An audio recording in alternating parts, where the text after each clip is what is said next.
In this video, I will explain how you can effectively use good storytelling for your video messages that respect your audience and allow them to connect with your offer. How does this sound?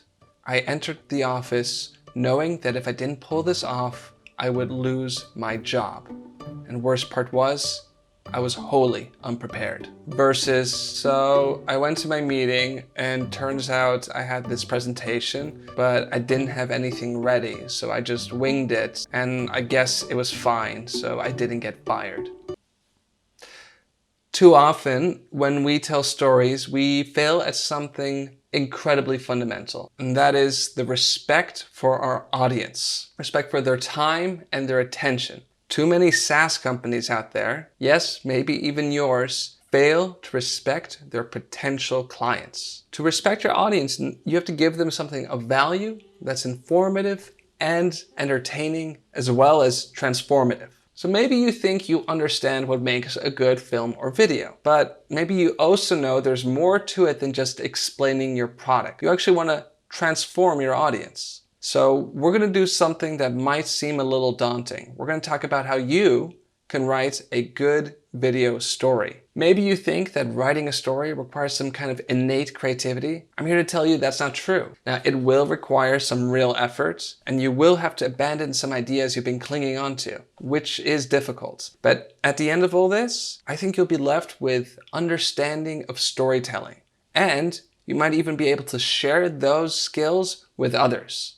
We're going to focus specifically on the business-to-business SaaS companies. Business-to-client companies have understood storytelling in their advertising and their video messaging for quite some time, but somehow the B2B sector seems to be lagging behind on this. Now, B2B SaaS videos, they kind of fall into two extreme categories. We have the slick agency-produced explainations. Throughout history, people have craved solutions for problems. Finally, it's here. A multi-modular, integrated granular neural network system that eliminates outdated singular sparkle drip-drap dynamics. Welcome to Bigital. Or the neckbeard reading his master thesis out loud into their webcam.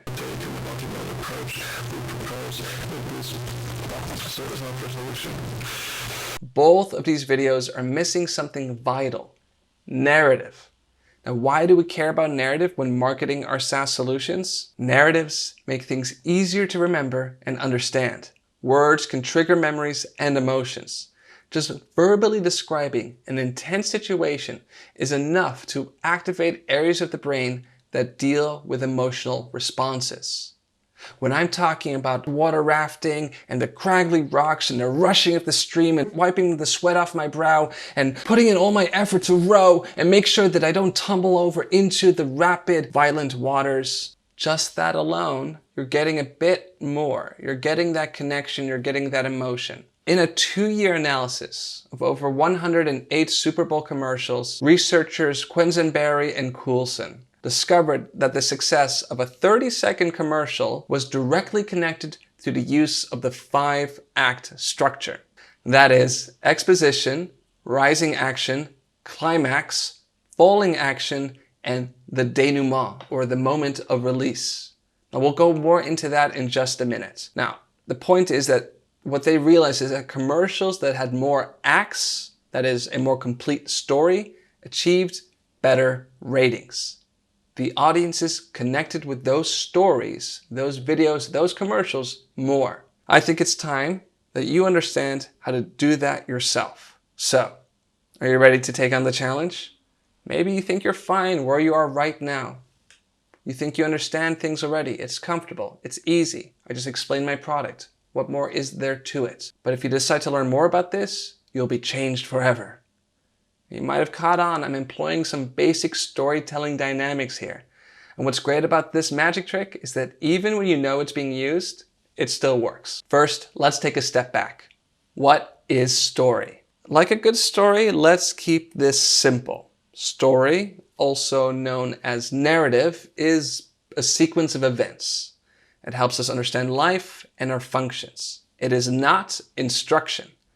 Unlike instruction, story conveys consequences, action, inaction, and purpose. For example, instruction is when Esther is told, "Don't go into the woods late at night. It is dangerous." Story is when Billy is told, "Once upon a time, there was a boy just your age, a boy who looked just like you. He had a little mole on his forehead. And that little boy, he went into the dark woods after sunset, despite his father's warnings. His father waited for nights for his son to return, and then one night went out into the woods. In the darkness, he saw a tree. In the bark, he could make out the face of a little boy with a mole right on his forehead." Now, who do you think avoids succumbing to pneumonia in rural medieval Europe because they got lost in the wilderness? It's not poor Esther. I believe that stories are what make us human and understandable. It's how we share our sense of the world. I believe a good story that connects with your clients is compelling, sparse, real in emotion or detail, reveals a truth about its teller or about the world, invites connectivity, and features identifiable characters. Now, this is not just my opinion, actually. It's also backed up by some research. Before we dive into the specifics of marketing, let's take a look at empathy and character motivation. The audience can understand character motivation through their sense of empathy and love the characters they see. Harry Potter has been seemingly abandoned all his life until he's invited into a magical world where not only does he belong, but he has friends and mentors. His heroism is relatable because we understand for him to lose this world means to lose everything. But we don't even have to love or even like the characters to understand them. Take high school chemistry teacher Walter White. He discovers he's dying of cancer, and so as to provide for his family and cover his medical bills, he uses his knowledge to cook and sell the highest quality crystal meth. Because we can relate to his desires to provide for his family and to cover his expenses, we understand his motivations, which compels us through the narrative of Breaking Bad. Even when we lose our empathy for him, we can still understand why he does what he does. Now, fortunately, your business isn't the new Silk Road, I hope. But we can apply the lessons of character motivation to your product just the same. So while your videos will feature probably different types of characters, the first character you should consider is that of your brand, the brand persona. Now, there is a greater discussion about branding, but when you're creating a brand narrative, you must first consider your brand's character. Everything else can develop from there. A compelling brand starts with a well-recognized persona. This offers a reference point the audience can consistently connect to. So, who is your main character? What identifiable traits do they possess? Is it valor, creativity, wit? Archetypes create quick and easy connections with an audience. The archetype defines the characteristics of the brand. So let's take a look at some popular examples of clear and recognizable archetypes. We have here the mentor. What comes to mind quickly is Obi-Wan Kenobi, Luke Skywalker's mentor in the Star Wars movies. He provides guidance, wisdom, and protects him from harm and clarifies the mysterious force. The mentor is maybe one of the more recognizable archetypes around, and it can often work as a company's brand persona. The mentor understands and knows everything, and will help you do the same. Think Google or IBM, or let's think of something else. Let's make something up. Your company name is Upsody, and you help musicians connect with record producers who use artificial intelligence analysis of artists they prefer working with. Great, you're connecting musicians with record producers through AI. Perhaps then you're more of a rebel who goes against the conservative forces of how it's usually done. The list of possible archetypes is long. What's important is that they feel familiar and recognizable. Once you've established your brand with these features, it should act accordingly. Let's zoom out a bit and look at story structure as a whole. What we have here is Freytag's pyramid. It's a good kind of visual representation of that 5-act structure we were talking about earlier. At this point, we're facing the challenge of understanding 19th century German analysis of story structure. It's okay. You'll be fine. The thing is, you know this already because we've been telling these type of stories all your life. We just have to look at Shakespeare's Romeo and Juliet to understand that. Or since that one's been done so much, let's take a look at something else. Let's take a look at something from pop culture like Die Hard. Because movies are great. I love movies. It's maybe my most favorite thing to do is just disappear into a film. And it's one of our most popular ways to convey story. We've all been trained to understand how they work. We get film story. So Die Hard is a great example. It's the Bruce Willis action flick that infused badass explosions, Alan Rickman saying McClane, and good, solid Freytagian storytelling. We're going to break down the 5-act structure in Die Hard. We're going to go through it act by act. So in Act 1, we have exposition. The exposition establishes the pre-existing conflicts, needs, and wants of the main characters. In this case, we have New York City cop John McClane arriving in Los Angeles to reunite with his estranged wife, Holly. Which leads us, still within the first act, to the inciting incident. This is the catalyst that pushes the story into action.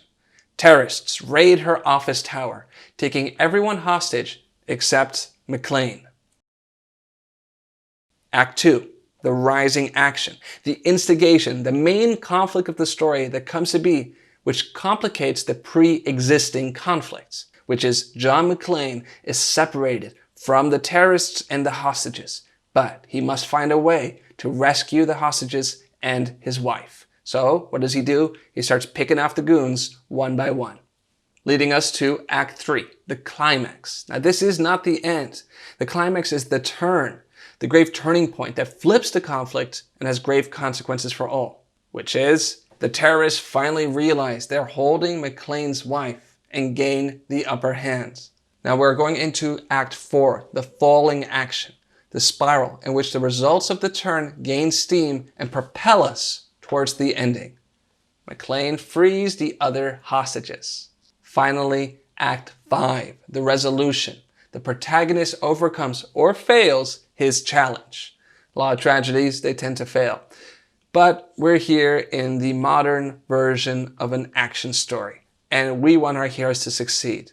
Now, this resolution is often intertwined with the denouement. So in this case, McClane goes toe-to-toe with the main terrorist chieftain, Alan Rickman, and prevails. And Rickman falls to his death in a great green screen moment. And now we have the denouement. The characters are new status quo. They are changed and often return to their initial setting. They have to go through the cycle, through the journey. This is not always the case, but it often is. Frodo goes back to the Shire. Neo is back in the Matrix, but now he can fly. In this case, Bruce Willis makes out with his wife in the back of a limo, so they're back together. Now, honestly, saying 5 acts is kind of cheating because rarely does everything fit so neatly in those types of breaks. The definition of what an act is can be confounding and often gets debated, so I like to think of an act as the point of a story where a character has made a choice they can no longer reverse. It can be fun now to take a look at some other popular movies and see if you can plot them according to Freytag's pyramid. You'll be surprised to find out how often this works. But what does it mean to write a story for the screen? Writing story for the screen is all about what you can see and what you can hear. Storytelling for video offers a unique and powerful tool: connectivity. A video requires the participation of the audience to interpret and fill in the blanks of a story. By actually leaving out details, your story can become more engaging. Now, did you catch that? When conveying the story for your SaaS product or service, resist the urge to fill in every blank.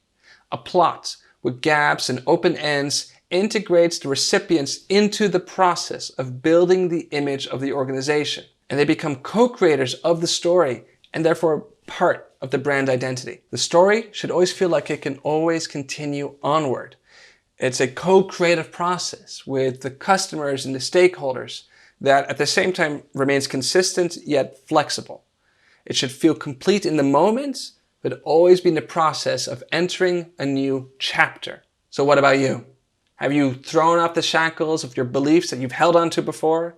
Have you realized that communicating your business to another business, also known as human beings, can benefit from powerful storytelling that conveys information through transformation and emotion. So here's what you can do right now.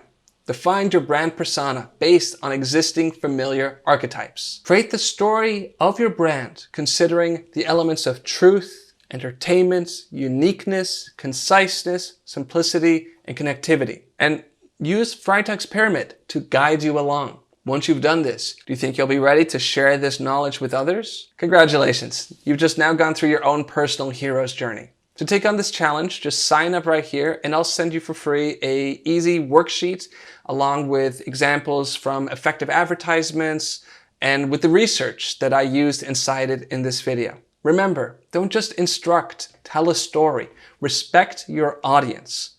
With this, you'll be able to communicate to your audience in the most effective way possible. Compelling video storytelling.